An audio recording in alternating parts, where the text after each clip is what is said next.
Hello दोस्तों, मैं आपका दोस्त आपका teacher Aditya sir.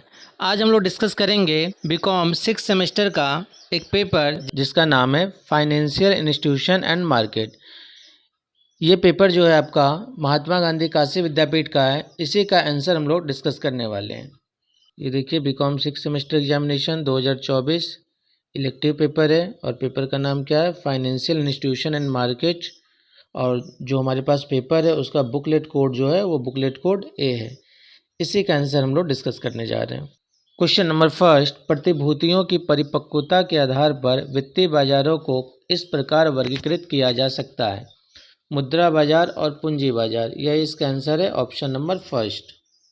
Question number second, निम्नलिखित में से कौन सा बाजार अत्यधिक तरल है, मुद्रा बाजार है, ऑप्शन नंबर फर्स्ट हो जाएगा।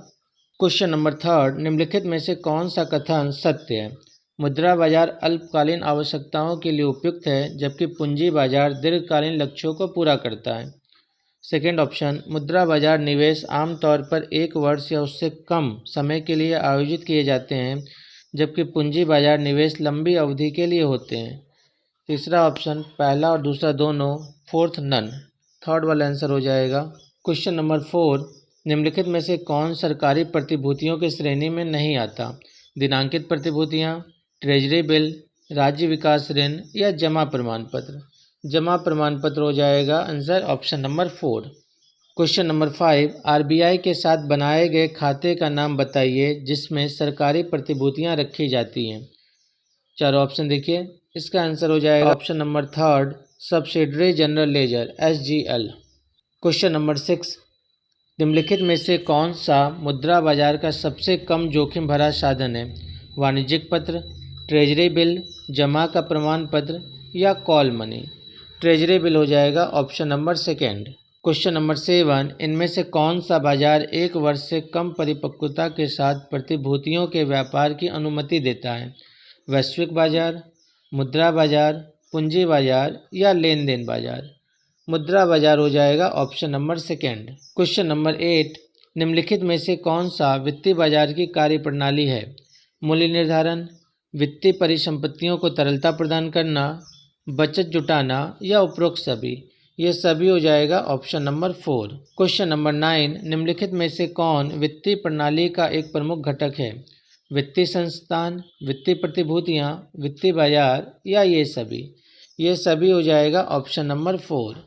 क्वेश्चन नंबर 10, निम्नलिखित में से कौन सा मुद्रा बाजार में भागीदार है, सरकार, प्राथमिक डीलर, सेंट्रल बैंक या ये सभी।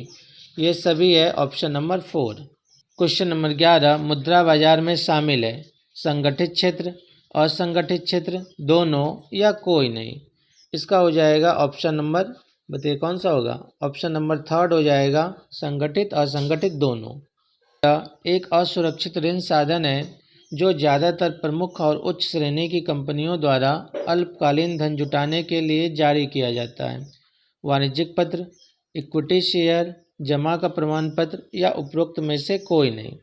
इसका हो जाएगा ऑप्शन नंबर फर्स्ट, वाणिज्यिक पत्र। क्वेश्चन नंबर 13, मुद्रा बाजार में कारोबार किए गए उपकरणों में शामिल है कॉल या नोटिस मनी, ट्रेजरी बिल, वाणिज्यिक पत्र या ये सभी। ये सभी हो जाएगा ऑप्शन नंबर 4। क्वेश्चन नंबर 14, निम्नलिखित में से कौन सा मुद्रा बाजार के कार्य हैं। पहला ऑप्शन, मुद्रा बाजार अल्पकालीन निधियों की उपलब्धता के उधारकर्ताओं को आश्वस्त करके अर्थव्यवस्था में वित्तीय गतिविधि को प्रोत्साहित करता है। सेकेंड ऑप्शन, मुद्रा बाजार लिखतों के माध्यम से अल्पावधि निधियों के आवंटन में मदद करता है। थर्ड, 1 और 2 दोनों या फोर्थ उपरोक्त में से कोई नहीं। थर्ड ऑप्शन हो जाएगा 1 और 2 दोनों। क्वेश्चन नंबर 15, मुद्रा बाजार के बारे में निम्नलिखित में से कौन सा कथन असत्य है, इसमें कम मार्केट जोखिम है या विशेष क्षेत्रों में स्थित है, अल्पकालिक और असुरक्षित ऋण उत्पादों में सौदे करता है, ट्रेड किए जाने वाले इंस्ट्रूमेंट काफ़ी तरल होते हैं। इसका आंसर होगा ऑप्शन नंबर सेकेंड, या विशेष क्षेत्रों में स्थित है। क्वेश्चन नंबर 16, ट्रेजरी बिल सरकार की ओर से डैश जारी करता है, राष्ट्रीय बैंक, निजी क्षेत्र के बैंक, भारतीय रिजर्व बैंक, कोई नहीं। ऑप्शन नंबर थर्ड, भारतीय रिजर्व बैंक। क्वेश्चन नंबर 17, निम्नलिखित में से कौन से कथन सत्य हैं, वित्तीय बाजार बचतकर्ताओं और निवेशकों के बीच धन जुटाकर और निवेश के उद्देश्य से उन्हें चैनलाइज करके मध्यस्थ के रूप में कार्य करते हैं। सेकंड ऑप्शन, वित्तीय बाजारों में प्रमुख प्रतिभागी उधारकर्ता, ऋणदाता, वित्तीय मध्यस्थ, डीलर, दलाल, कॉरपोरेट और सरकार हैं। थर्ड ऑप्शन, फर्स्ट और टू दोनों, फोर्थ कोई नहीं। इसका हो जाएगा option number third. Question number 18, सरकारी प्रतिभूतियों को और किस नाम से जाना जाता है? गिल्ट धार वाली प्रतिभूतियाँ, निश्चित आय प्रतिभूतियाँ, लचीली आय प्रतिभूतियाँ या उपरोक्त में से कोई नहीं। फर्स्ट ऑप्शन होगा गिल्ट धार वाली प्रतिभूतियाँ। क्वेश्चन नंबर 19, मुद्रा बाजार किसके द्वारा नियंत्रित किया जाता है? आरबीआई, एसबीआई, राज्य सरकार या सेबी? आरबीआई हो जाएगा option number first. Question number 20, संगठित मुद्रा बाजार किससे बना है? निधि से, चिट फंड से, स्वदेशी बैंकर से या वाणिज्यिक बैंक से? वाणिज्यिक बैंक हो जाएगा option number fourth. Question number 21, निम्नलिखित में से किस बाजार में कंपनियां या सरकारों द्वारा दीर्घकालीन प्रतिभूतियां को जारी करना और व्यापार करना शामिल है? पूंजी बाजार, मुद्रा बाजार, विदेशी बाजार या कोई नहीं? इसका हो जाएगा ऑप्शन नंबर फर्स्ट, पूंजी बाजार। क्वेश्चन नंबर 22, इस पद्धति के तहत प्रतिभूतियां सीधे जनता को जारी नहीं की जाती है, लेकिन जारी करने वाले घरों या स्टॉक ब्रोकरों जैसे मध्यस्थों के माध्यम से बिक्री के लिए पेश किए जाते हैं। निजी प्लेसमेंट, बिक्री के लिए प्रस्ताव, जारी किए गए अधिकार या उपरोक्त में से कोई नहीं।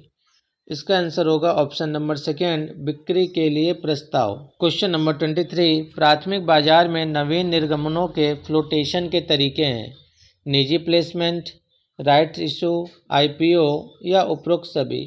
ये सभी तरीके हैं, ऑप्शन नंबर 4 होगा। ये देखिए आपको दिख रहा है 2024 का ये पेपर है और पेपर कोड कौन सा हम लोग डिस्कस कर रहे हैं? पेपर कोड ए है। आपका पेपर कोड कोई भी हो आप मैच कर सकते हैं जो हम आंसर बता रहे हैं, बस क्वेश्चन की जो नंबर होगा वो ऊपर नीचे दिया होगा। क्वेश्चन नंबर 24, निम्नलिखित में से कौन सा पूंजी बाजार साधन नहीं है? अंश, बॉन्ड, म्यूचुअल फंड या वाणिज्यिक पत्र? इसका होगा वाणिज्यिक पत्र, ऑप्शन नंबर 4। क्वेश्चन नंबर 25, इनमें से कौन सा भारत में पूंजी बाजार के लिए नियामक निकाय है? नाबार्ड, सेबी, आईआरडीए या आरबीआई? सेबी है, option number second. Question number 26, बाजार जहां प्रतिभूति उपकरण को सीधे खरीदार और विक्रेता के बीच कारोबार किया जाता है को किस रूप में जाना जाता है? द्वितीयक बाजार, प्राथमिक बाजार, तृतीयक बाजार या उपरोक्त में से कोई नहीं? इसका हो जाएगा ऑप्शन नंबर सेकेंड, प्राथमिक बाजार। क्वेश्चन नंबर 27, निम्नलिखित में से कौन सा कथन सत्य है? चारों ऑप्शन देखिए। प्राथमिक बाजार कानूनी है जबकि द्वितीयक बाजार नहीं है। प्राथमिक बाजार शेयरों में सौदा करते हैं जबकि द्वितीयक बाजार डिवेंचर के लिए होते हैं। थर्ड, कॉरपोरेट्स प्राथमिक बाजार के माध्यम से निवेशकों से सीधे संसाधन जुटाते हैं जबकि द्वितीयक बाजार में निवेशक एक दूसरे से प्रतिभूतियां खरीदते और बेचते हैं। फोर्थ, उपरोक्त में से कोई नहीं। इसका आंसर हो जाएगा option number third. Question number 28, प्राथमिक बाजारों के बारे में निम्नलिखित में से कौन सा कथन सत्य है? प्राथमिक बाजार वह स्थान है जहां जनता एक दूसरे से प्रतिभूतियां खरीद और बेच सकते हैं। सेकेंड, प्राथमिक बाजार से तात्पर्य शेयर, ऋण पत्रों के निर्गमन के माध्यम से कॉरपोरेटरों द्वारा जनता से धन जुटाने से। यह इसका आंसर है, option number second. Question number 29, एक ऐसी जगह जहां निवेशकों को जारीकर्ता से सीधे प्रतिभूतियां खरीदने की अनुमति है। नया निर्गम बाजार, द्वितीयक बाजार, मुद्रा बाजार या उपरोक्त में से कोई नहीं? ऑप्शन नंबर फर्स्ट हो जाएगा, नया निर्गम बाजार। नया निर्गम बाजार को ही प्राइमरी मार्केट भी कहा जाता है।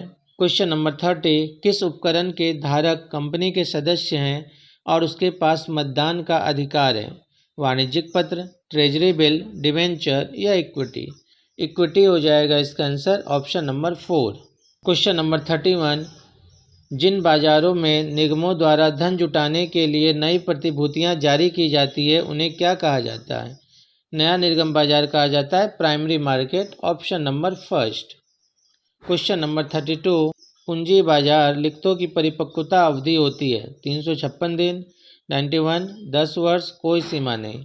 ऑप्शन नंबर फोर्थ हो जाएगा। क्वेश्चन नंबर 33, नए निर्गम बाजार का कार्य निम्न में से कौन सा नहीं है? हामीदारी, संगठन, वितरण या पूंजीकरण? पूंजीकरण होगा ऑप्शन नंबर 4।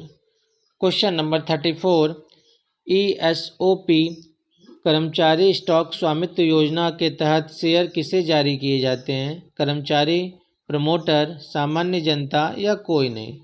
कर्मचारी को किए जाते हैं ऑप्शन नंबर 1। क्वेश्चन नंबर 35, बही निर्माण बुक बिल्डिंग इज जारी करने की विधि, जारी करने की प्रक्रिया, मुद्दे पर विचार या कोई नहीं?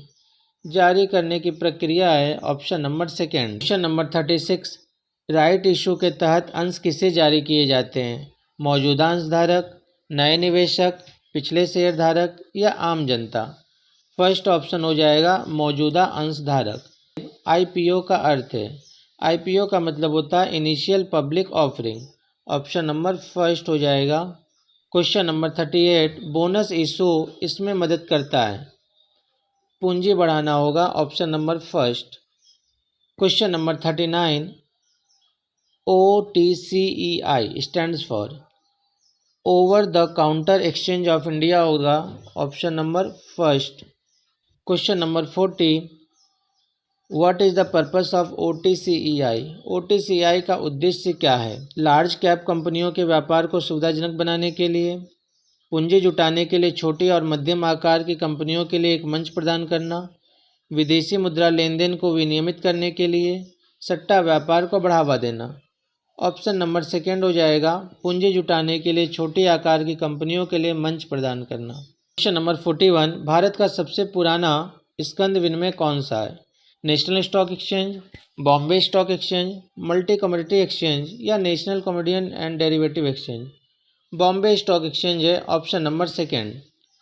क्वेश्चन नंबर 42, भारत का मानक स्कंद बाजार सूचकांक क्या है? निफ्टी 50 है option number 4। Question number 43, SEBI की स्थापना कब हुई थी? 12 अप्रैल 1988 को हुआ था ऑप्शन नंबर 1।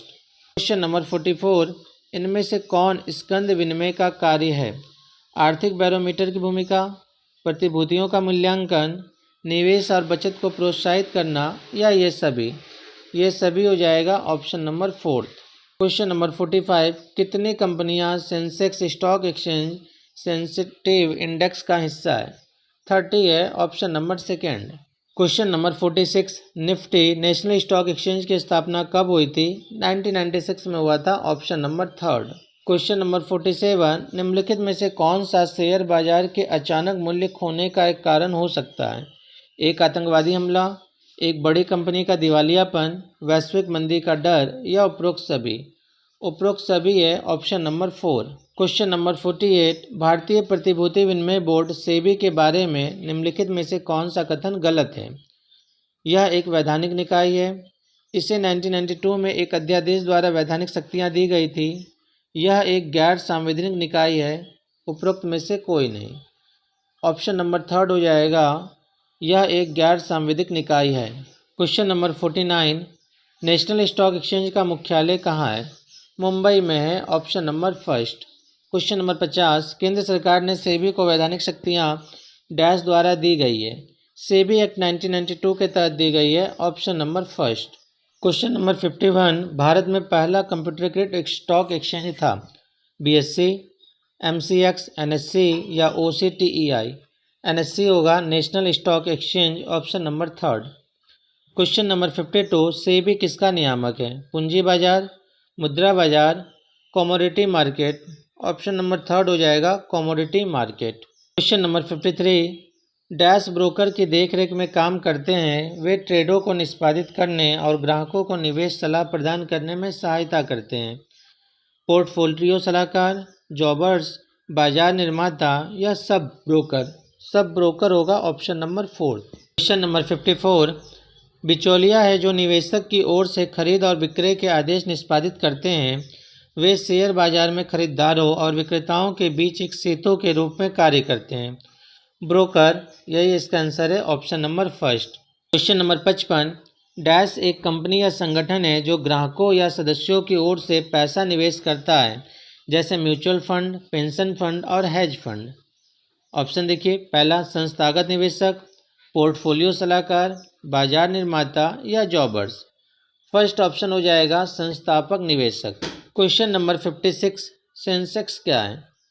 एक वित्तीय बाजार जिसमें दीर्घकालीन ऋण या इक्विटी समर्थित प्रतिभूतियां खरीदी और बेची जाती हैं।